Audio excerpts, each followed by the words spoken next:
Really good to be with you, in a manner of speaking, and I'm very sad actually that I'm sitting in my kitchen right down in the south of England while you are many hours away up in Liverpool, and I'm really sorry that I can't actually be with you. But I hope that this won't be too inferior a second best experience as we join together. And thank you so much for taking part in this Zoom lecture, and it's great to see you all there. Although we're on mute, I would ask you, if you're able to keep your cameras on. Thank you, lots of you have already, just because it's a much nicer experience for me and for all of us if we can see each other. One of the worst things is speaking and looking at a whole range of black squares in front of my eyes. So thank you, really lovely to be with you. And as you've heard, I want to talk to you today about this book, Saying Yes to Life, that I was privileged to write for the Archbishop. And Lent was indeed a very strange time, particularly for me, because I'd been gearing up for it for so long with this book, and Saying Yes to Life was going so well. It was an Amazon bestseller and the best-selling Lent book ever, and etc., etc. And churches and Christians all around the country from all different denominations were reading it, and were in Lent groups and were engaging with it, and it was so exciting. And then halfway through Lent, the whole thing collapsed. But what was really encouraging for me was, once people had kind of picked themselves up off the floor over the first few weeks of lockdown and begun to adjust and begun to think, okay, no, actually we need to this is now going to be normal life and we need to continue with that. So various groups started to meet again and to look at the book together virtually, and different individuals began to pick it up and to read it. And I started to get a steady stream of messages from people all around the place, just saying how helpful it was for them during lockdown. And it was one of the things that was sustaining them. And even now, although it was a Lent book, it's still so relevant beyond Lent. So even now, I'm still getting messages from people saying, I know it's not Lent anymore, but I finally got the headspace to begin to read it. And so I've just been doing that, and want to, thank you for what it says and how prescient it was, and so on. So it was a strange experience for me, going through Lent with this Lent book, and seeing the changes that happened there.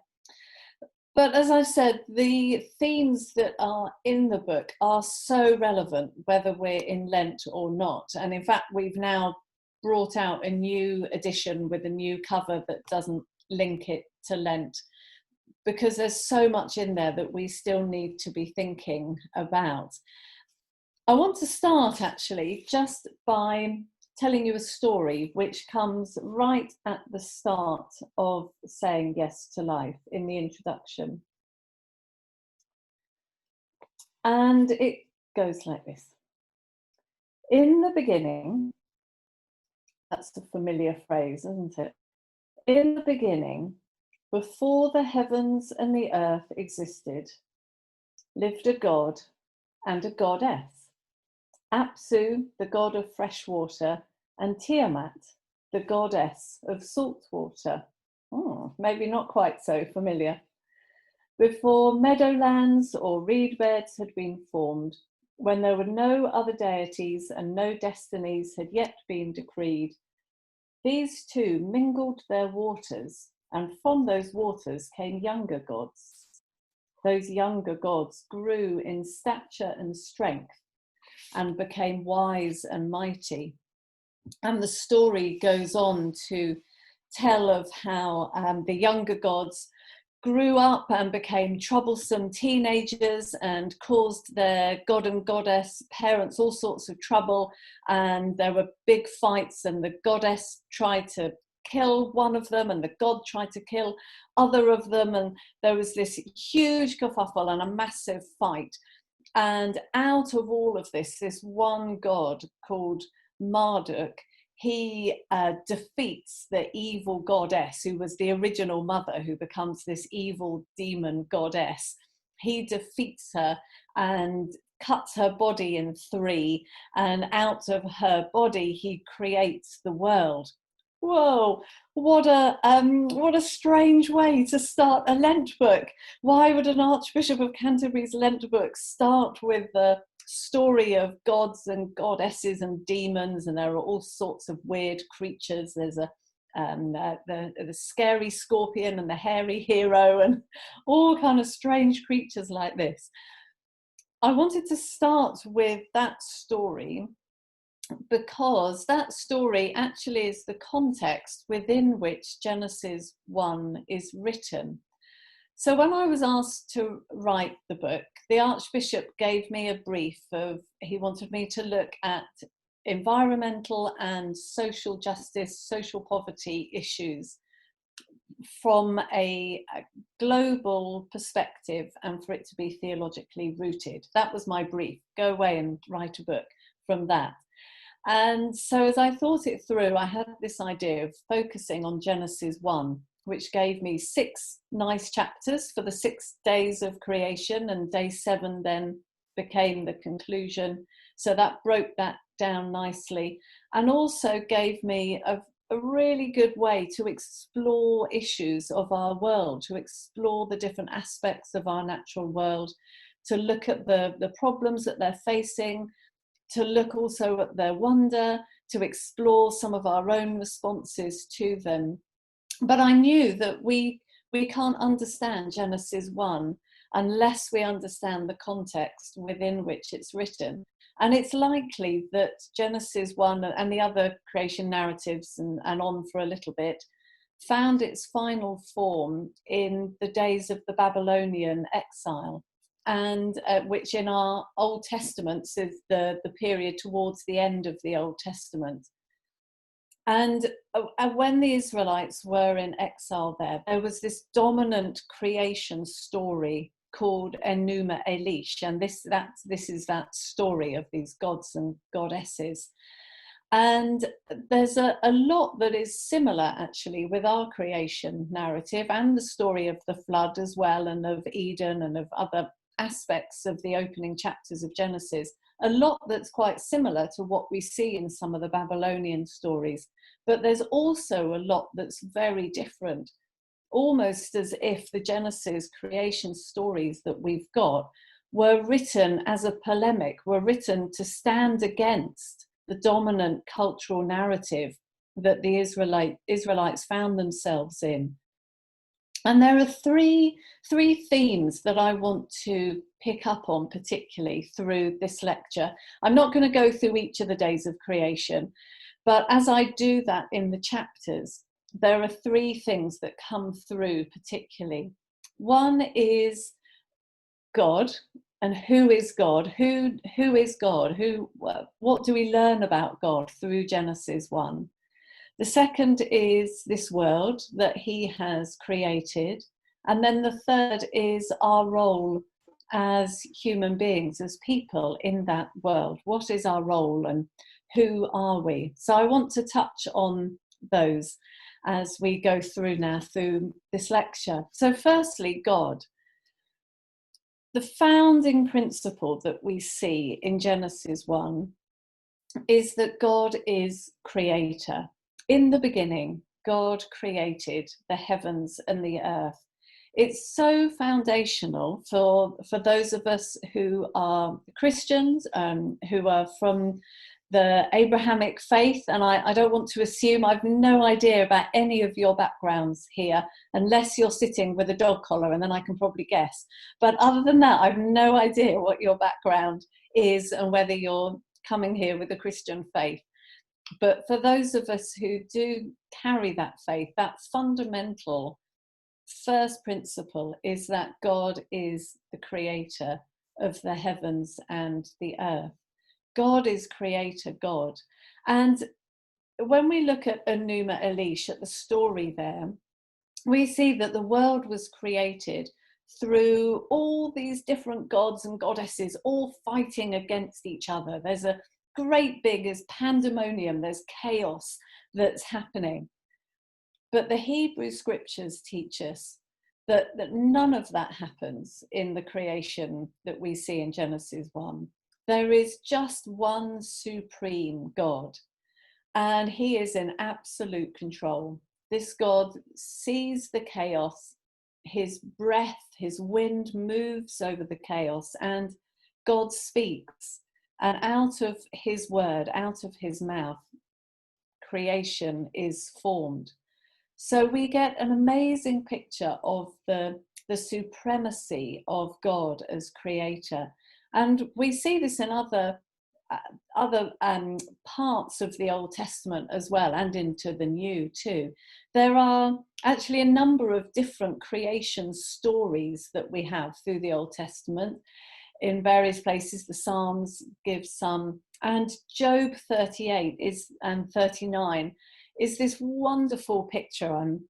If you're familiar with the Bible, then I'm sure you will know it, as Job is complaining to God, understandably, for the situation that he's in, and God answers back to him. And I should have had this in front of me. I never get it right, but where were you when I opened up the storehouses of the hail, or whatever it is? Where were you? We have this almighty, huge God. God is creator, and I wonder if sometimes we forget that and forget the impact of that in our Christian faith. So I'm from a church tradition that very much focuses on God as saviour. God is the one who saves me, who is close to me, who is here to walk with me, which is very important, and I hold to that dearly. And yet sometimes I wonder if my emphasis on that means that I miss the vastness and the hugeness, if that's not a very good word for someone with 3 doctorates, is it? But the hugeness of this almighty, supreme creator God, who doesn't have to fight any other gods or goddesses. God simply speaks and it comes into being. And yet, if we only focus on that, then we can miss the intimacy and the connection with God too, that we do get through God as saviour. And in those chapters, in Job 38 and 39, with those huge words and huge ideas, where were you? God also asks Job, were you there when the doe gave birth to her fawn? And there's a picture of God crouching down. Some of the biblical translations there talk of God crouching down. He watches the doe, and he watches the doe give birth, and he watches the doe rearing her fawn. God crouches down, and it's a beautiful image actually of the incarnation, that God doesn't stay a lofty, distant God. God crouches down and enters into his creation. And as much as we need that mystery and bigness and immensity of God, we also need that intimacy. And I'm sure for many of us through lockdown, and probably still now, we need to know that in the trauma and the worry of our lives, that God crouches down and he comes to meet with us and to be with us. So one of the things that I explore through the book is how we hold creation and salvation together. God as creator and God as saviour, we hold those things together. And if we have one without the other, then we have a distorted, unbalanced view of who God is. I explore Indigenous theologies quite a bit, Indigenous thinking through the book from different areas, whether it's Native American or in New Zealand. I'm sorry, I haven't got the proper pronunciation of that country's name, and different indigenous theologies that come through different parts of the world and some of the Pacific Islander thought. And if I can just find it in my book, there's a Native American theologian who talks about the Cherokee Indians, and they have a beautiful phrase which I can't hope to pronounce properly. It's very long. Une Flanahi Yo Weji. And he says that there's really no way of translating that properly, but the description of Jesus can only inadequately be translated as creator, son. And we too often hold creation and redemption apart, but actually they belong together. So our God is creator God. And I wonder whether that's something that you reflect on or think about much. What does it mean for God to be creator? I think we've lost the force that this world that we live in has been created by him. And so secondly, that's then taking me into thinking about this world that we live in. What do we learn about this world from the creation narrative? Well, I think the most important thing comes right at the end in Genesis 1:31, where we see that God looked at all that he had made and he said, "It is very good." I'm not brilliant at Hebrew. I know a bit of Greek, but I'm not brilliant at Hebrew. So my very unscholarly translation of that is that God looked at all that he had made and he said, "It is fantastic." I love it. It's like God's holding it out saying, look at this. Look what I've made. Isn't it amazing? Do you know, if you, I don't know, cook some incredible meal, or maybe over lockdown you've got into DIY and you've built a fantastic shed in the garden, or you've done some brilliant decorating, or you've got into craft in some way, and you know, you might come back in if you live with someone else and say to them, look at this, come out and have a look, or try this. Isn't it amazing? And this is what God is doing. He looks at everything he has made and he says, "It is fantastic. I love it. This is brilliant." And that is in such contrast to the view that we have of the world from Enuma Elish, where the vanquished goddess called Tiamat, as Marduk kills her, he slices her body into three, as I said, and creates out of her body, creates the world. So you've got from the three parts of her, the sea, the land, and the sky.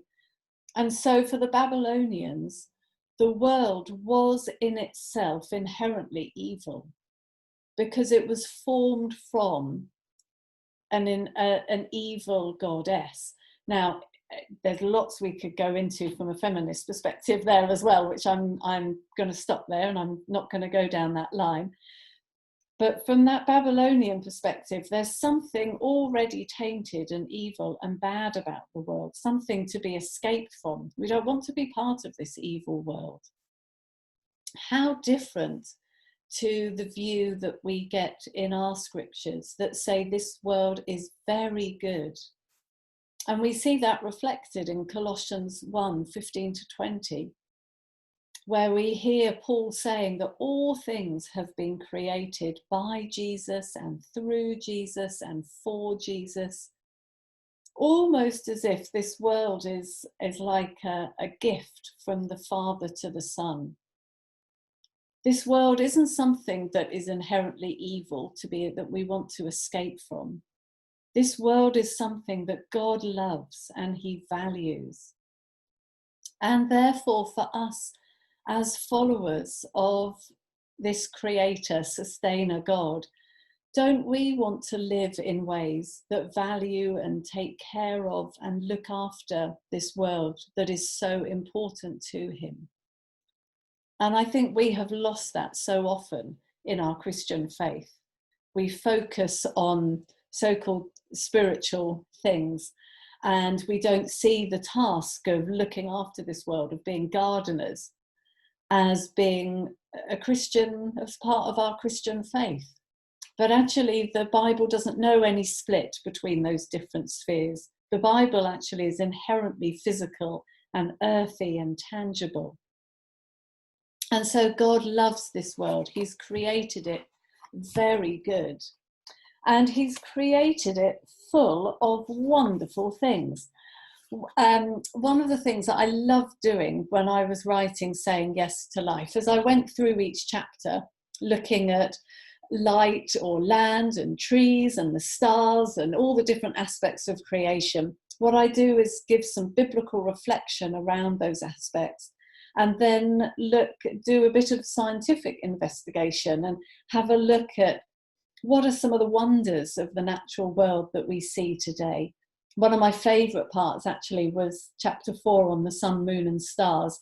And I contacted a friend of mine who's an astrophysicist and said to him, I want to wow my readers with some amazing facts and figures about the stars and the galaxies. What can you tell me? And so he wrote me some things, and you'll have to read chapter 4 in order to read about that truly mind-blowing things.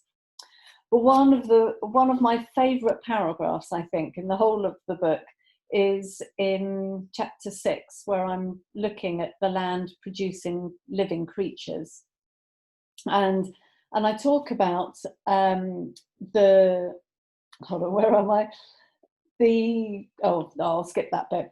But look at how God has created this world that is teeming with life and has so much diversity in it. He didn't just create one creature, he created so many different creatures. In other words, we share this world with the most incredible and wonderful mix of strange, colourful, funny, scary, cuddly, scaly, odd, tiny, huge creatures that we could ever possibly imagine. Who could have thought up the star-shaped mole of North America with its 22 little tentacles on the end of its nose that it uses to find food?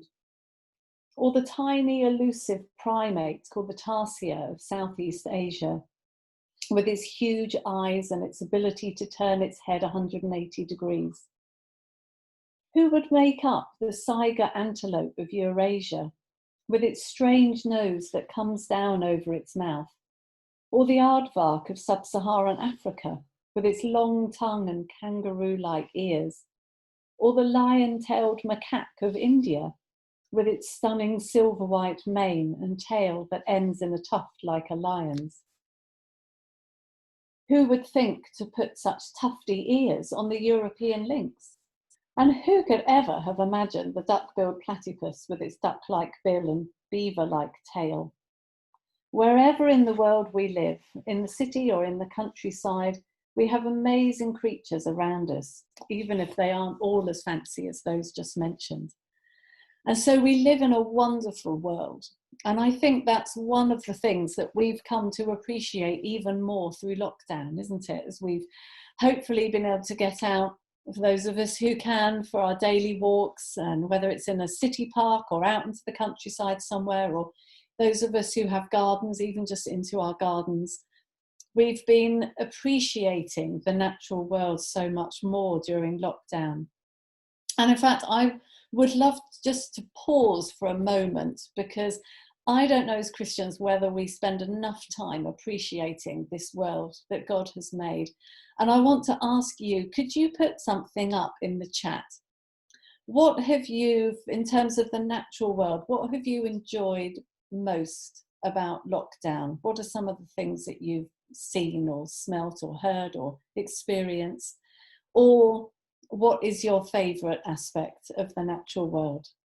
We can't have a roving mic going around, but let's hear from each other a little bit in the chat. Do ping some things up. Birds, yes, definitely. Silence and stillness, late night moons, spotting drives, the wild flowers, lack of traffic, squirrels, rabbit. hedgehogs, wonderful, watching the spring and seeing the season, strawberries, blackbirds walking along the coastline, silence, daily walks, wonderful. It's been such a feature actually, hasn't it? It really was for me, both in the garden, thank you, so many things, and being out and about. I live near an A road, a ring road around the city that I live in, which is normally quite noisy, and it's been such a joy to be able to sit out in my garden and hear the birds song. There's a canal in my city where I've been taking my daily walk and watching the seasons change, and watching the coots and the moorhens and the ducks and the swans getting together and then building their nests and then laying their eggs and then sitting, then seeing them hatch. And I've seen them all the way through over these last 6 months. Thank you. Wonderful. A lovely lot of discussions there. Yeah, and maybe the most important one, and thank you, having time, simply having the time to notice more has been a real blessing for us, hasn't it? So we live in a wonderful world that Genesis affirms, but we also live in a wounded world, and it is impossible to write about the different aspects of this natural world without also writing about the damage that we are causing to them as human beings. And that, again, through lockdown, that's been highlighted to us so much, as we've seen how nature has recovered so quickly when we stop our activities, and we've seen the impact of the lack of noise and the lack of cars, and as pollution levels have dropped. And one of the things that the book looks at is that recognition that we live in a wonderful world, but we also live in a wounded world. Whether that's thinking about our light pollution or desecration of our land or deforestation. I'm just thinking of the different days of creation, the pollution of our waters and plastic, species extinction, all the way through. So many issues we are facing. Air pollution has really become one of the features, hasn't it, over lockdown, as we've discovered the benefit of not having it, and also realised that that the pandemic is made worse in those areas where air pollution is bad, and so these things are really linked. And the two other big issues that we face, of course, are climate change and plastic pollution. And I'm not going to spend a lot of time talking about those, because I'm sure we're all very familiar with them. But they are massive issues, and we need to keep our eyes on them, and we need to keep focused on them, even in the midst of this pandemic. In fact, not just even in the midst, but especially in the midst of the pandemic. Because as hard as it is to say, the stark reality is that COVID-19 is not a natural disaster. It is a disaster of our own making. And there's no way around that. We know that COVID-19 has come about because of our broken relationship with the wider natural world, for a whole number of different facts. There's a whole number of factors in there that we can chat about if you want later, but I haven't got time to look at here. But if we need any more illustration of our broken relationship with the wider natural world and of how we are wounding it, then COVID-19 is it. And so we can't separate these things out. We have to hold things together. So God, as creator, our wonderful but wounded world. And then finally, Genesis 1 teaches us about ourselves as human beings, what it means to be human. Again, in contrast to Enuma Elish. So in Enuma Elish, once the world had been created, then some of the lesser gods were sent down to the world in order to tend it, and particularly to look after temples that were made for them. The story gets all a bit complicated, so don't ask me the detail of it. But the gods some of the lesser gods were sent down to tend the world and to look after the temples. They were gods and they didn't want to have to do this. So they created people in order to do their dirty work, basically in order to be their slaves. So the Babylonian narrative sees human beings as slaves of the gods. What a contrast to Genesis 1, that tells us that we have been created not as slaves of God, but as God's image. We are his image bearers. We are his representatives, his ambassadors, if you like, to the wider natural world. That imbues us with so much value and so much worth. It's a radical democratization and speaks strongly about the equality of all people. So in that Babylonian context, the phrase image of God was well known, but it was just used of one person, and that was the king. And we know this through archaeological inscriptions where the king was described as being in the image of God. So the king was the image of God. Everybody else was peasants and slaves. Everyone else was slaves. But here in our Genesis text, everybody, all human beings are created in the image of God. And so there's a real equality that comes through here, and that says that poverty is an abomination to God because it goes against the way that he has created all people to be equal.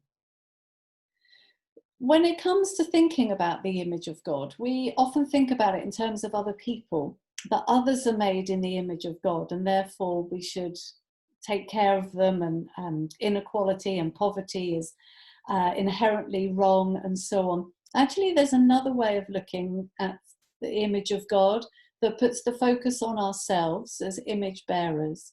So if we are to image God to the wider natural world and then to other people, how do we do that best? If we're living in ways that are not taking care of this world, if we're living in ways that are not valuing other people, if we're living in ways that aren't tackling poverty and injustice and oppression, then actually we're not representing God. We're not being his image bearers. So being in the image of God is as much a challenge to ourselves, to me. How am I imaging God? Am I imaging him well? Or actually, am I betraying that image of God that is in me? So we are created in God's image to take care of other people, to represent God, to image him to others, and also to take care of the wider natural world. And we have been created in order to be the ones that look after the rest of what he has made. There's a huge amount more, and I write much more about, in chapter 6, I write much more about being made in the image of God, so I'd love you to read that there. But we have been created to be God's image bearers, looking after other people and looking after the wider world as part of the community of creation. So in conclusion, how might we do that? And we can pick up on this more in the questions. I just want to touch on two areas, which is our own selves and our churches, for those of us here who are part of the Christian faith and are part of the church community. So ourselves, we can image God through how we live, through living in ways that don't damage the wider natural world, through living in ways that value other people, that take care of them, that look after the needs of our neighbours, both the neighbour living next door to us, but also the neighbour living thousands of miles away who sews my clothes, puts my technologies, my laptop, I'm shaking, puts my technology together, who grows and picks my tea and my coffee and cocoa and bananas and so on. So thinking about our lifestyles, how do we live? Do we live in ways that take care of other people and the wider natural world? And then using our voices to call our governments and our businesses to take action and to put into place policies and practices that work in favour of the world and of the people who live in it. And I believe there's a real role in the Christian faith for speaking out, for speaking up on behalf of those who can't speak for themselves, and then actually going a step further and giving those who don't have a voice, giving them a voice as well. I believe there's a real role for advocacy for us as part of the Christian faith. And particularly as we're at this point in the pandemic, we're at a crucial place where we need our government to be putting in place an economic recovery that works along climate lines and that begins to restore our broken relationship with creation, rather than continues the damaging path that we're on. And then our churches, there's much that we can do in our churches. And I know as a diocese, this is something that you've been looking at and working towards. And I think you're signed up to the Eco Church scheme, which is one of the best things that you can do, both as churches and as a diocese, because it gives you all of the help, or much of the help that you need there. There are all sorts of things that we can do individually in our individual churches.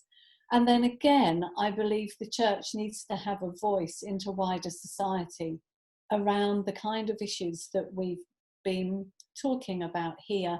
So when I look at the pandemic, and I'm going to stop in a moment, when I look at the pandemic, I see that as churches, we've responded. We've done what the church does best. We've got out, we've provided food, we've provided counselling service, we've helped with grieving people, with funerals, and all of the different things that we do brilliantly as church.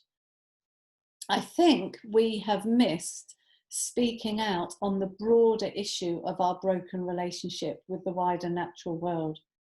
This is one of the things that the pandemic has highlighted. And I believe that the church has a role to speak out on that, and would love to see our church leaders being more vocal around that issue, as well as some of the other brilliant things that we've been involved with. So Genesis 1 has so many things to teach us about our God, about our world, and about who we are and our place in this world. And one of the things that I wanted to do throughout the book was to show the way that the church is responding around the world. So this has all sorts of stories and illustrations from all around the world. It was very much written to be relevant not only to people living in the UK. And there are stories of churches who are doing different things in every continent of this world and responding to our wonderful but wounded world. I'm going to pause there and take a breath.